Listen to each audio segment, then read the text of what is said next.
This episode of Uncle Marv's IT Business Podcast was recorded live at PAX 8 Beyond in Denver, a gathering place for the brightest minds and boldest innovators in cloud and IT services. A huge thank you to our incredible partners whose support made this event possible. LionGuard, bringing automation and visibility to MSPs. BVoIP, powering next-generation cloud communications. And TrueGrid, making secure remote access simple for businesses everywhere. And now, let's jump into the action. On with the show.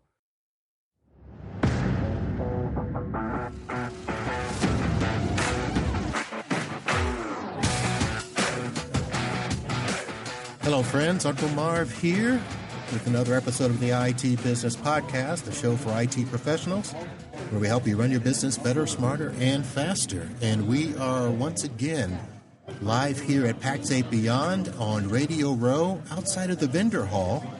And I am joined right now by Dave Maik, Channel Director for DefensX. That's correct. Yes. Little pause there, right? I was like, okay, I heard one title and then this title, and I wear many hats. How about that? Yep, you do. So, Dave, you were last with us last summer as part of Pitch It. Correct. And we got to hear all about that. I did not get to talk with you the year before that. Did not make it to Orlando. No, I did not, unfortunately. But you're still here. Things are going well. And yes. You guys have been active at your booth. Absolutely, yeah. Just maybe to touch on Pitch It for a bit. We were allowed for 2 years to go in there. Just what a great program, right. Being free and whatnot, just to get, eyes on us. And yeah, now we're kind of graduating. I like to say we're in the mature stage of our startup now. Yeah. Things are going very well. And yesterday, booth time was tremendous. Okay. Yeah. For those that don't know, I think the easiest thing that people remember is, the browser isolation and cleanup and stuff. But you guys are so much more than that now. 100%, yeah. In fact, we just did a press announcement yesterday, which they can catch on our web LinkedIn page. We just announced a ZTNA product that we're going to be incorporating it potentially into our SKUs or a separate SKU. We're just not quite there yet deciding that. But this is an opportunity for MSPs now to start removing the cost for a VPN or a thin client. At a much cheaper cost. So, that and obviously with the credential protection, DLP, print protection, obviously taking I like to say DNS on steroids, being able to be much more granular on how you protect. It's not as intrusive of a product like a standard DNS product is because you are able to be very flexible. And not going into every feature, obviously, we'd be here for a while, but just how much granularity you can get out of it, which removes a lot of that negativity that the user gets normally with a DNS product. Okay. Well, let me ask about the ZTNA, because that, of course, a lot of people are doing that. Some of them are, calling it SASE to some degree, and there's a little bit of overlap. So specifically, what are you doing with your ZTNA, and does it work for companies that are, on-prem, or is it completely cloud? What's all the stuff? It is really more into the enterprise space. This is where that popularity of this product is going to be, probably more regularly wanting to be used, but not to discount the MSP space, 100%. This is still, we are a company that is based on MSP requirements. The product essentially has been developed from MSP's suggestions. So everything that we've done from day one has really been based on what MSPs are looking for. Okay. So this is definitely a crossover for both the enterprise side and the MSP side. And because our products, you do not have to use all or nothing, this can be split up into what we call a mix and match. Okay. Yeah. So not just because some people need that ZTNA type of solution, it doesn't mean that everybody in the organization is going to need it. Right. Okay, very nice. Is it something where people would just say, hey, I just want to secure remote access into my space? They can do that? Correct. Yeah, absolutely. Very so, nice. and that goes back to where we were talking about our feature set, right? We're very flexible in how we allow the MSPs to sell our product. It's not this, I have 10 users in a company that need X That means, do I have to move all 100 licenses or all 100 endpoints up and charge everybody for it, even though there's only 5 or 10 or 20 people that need certain features? Right. So it helps balance the costs out for them. So as you mentioned, this is definitely not really an on-prem. It's definitely, remote access to controlling that and protecting any type of attacks on that side. And that's where we've been focused on, right? It's the external, it's the browser, it's everything that's out there, yeah. Okay. Well, let me ask you this, because, of course, Pitch It is part of the ConnectWise family, so you're here at PAX 8. PAX 8 has its marketplace. So are you guys in the PAX 8 marketplace? We absolutely are, yeah. We've been a partner at PAX 8 for, I want to say, going over 4 years now. Okay. So we were back with PAX 8 when they were, about 40 vendors. Now, obviously, PAX 8's graduated, and they have a tremendous line card. So yes, they can find us in the marketplace. Obviously, if they're a PAX 8 partner, they have access to all the pricings there, documentation, so on and so forth. Okay, yeah. Very nice. Don't know why I didn't think to check that myself. No worries. It's a lot of work to keep up with everything here. So that's nice. So you're announcing all of that stuff. This will be released after the show, so we're not giving away any information. The press release has been done, so on our LinkedIn page you can find the press release to get some more details. The product is not quite to market yet because there's some work to be done with like a PAX 8 to get that skewed up and whatnot. Okay. So definitely a conversation piece that we can already have with the MSPs. They can test the product. That's not a problem. So if they own the $0, what we call the $0 SKU with PAX 8, which is the trial, and if our licenses, they would be able to have access to test it out in that environment. Are you doing any testing at the booth? Because I'm trying to figure out why. I mean, it was crowded. I tried to grab some swag and couldn't get in. That's because we got great swag. That's why. We're not doing really any demos or anything at the booth. We're actually promoting the fact to book a demo after the show. We kind of just talking points and then booking those demos. Yeah. Okay. Yeah. All right. Enough product talk. What else is going on? I think maybe one of the biggest things, I've been with DefensX for over 3 years now, and as a startup, being in the Pitch It program and going through all that, and sitting at these large events and sitting in the presentations of awards, I was always kind of a little bit, jealous or kind of like, I wonder if we're ever going to get to that point where we might get an award. And we are winning an award at this event from PAX 8. Okay. We're going to be the Innovator Vendor of the Year. So that just shows how much development we've put into our product. Nice. What we've done to create a product for this space.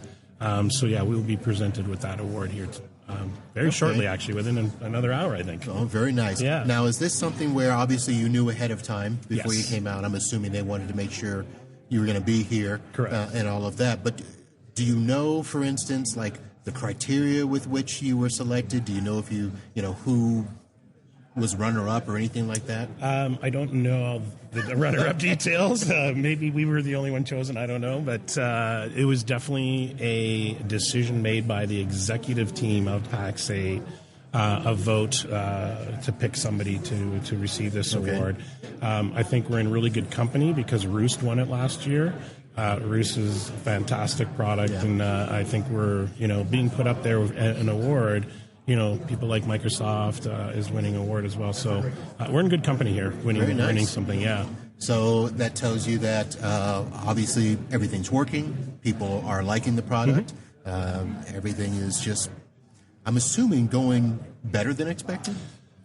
Yeah, I have to tell you, like, if I go reflect back to January of 2024 and where we were at and where we are today, it's been a big, quick adoption now, and a lot of that had to do with just us teaching or educating the MSP market. What we came out with 4 years ago or 5 years ago is a product that was not quite. We were a bit ahead of the curve. It was a unique product. It was ahead of the curve. People were not quite understanding why do we need to protect at the browser level. I'm just on the internet. But now with all these SASE products that you're accessing through the browser now, changes everything. How much time you're actually on that browser. So hackers get smart, right? They're like, how do I get in? What's the easiest way and quickest way for me to infiltrate? And The browser today is, we're seeing 80% increase in attacks year to year on the browser level. So I imagine that you talked about, those first few years having to educate the, MSP community about it.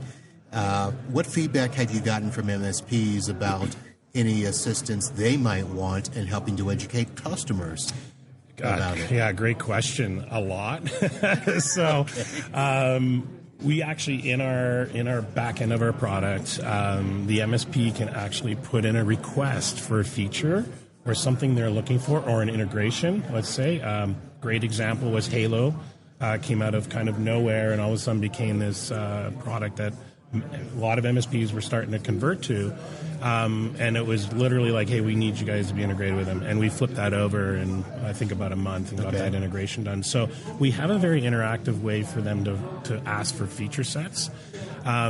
Generally speaking, just the attitude towards our product and the MSPs, what they see, I know I'm a little bit biased, but there's always a lot of positive feedback with when they see the demos.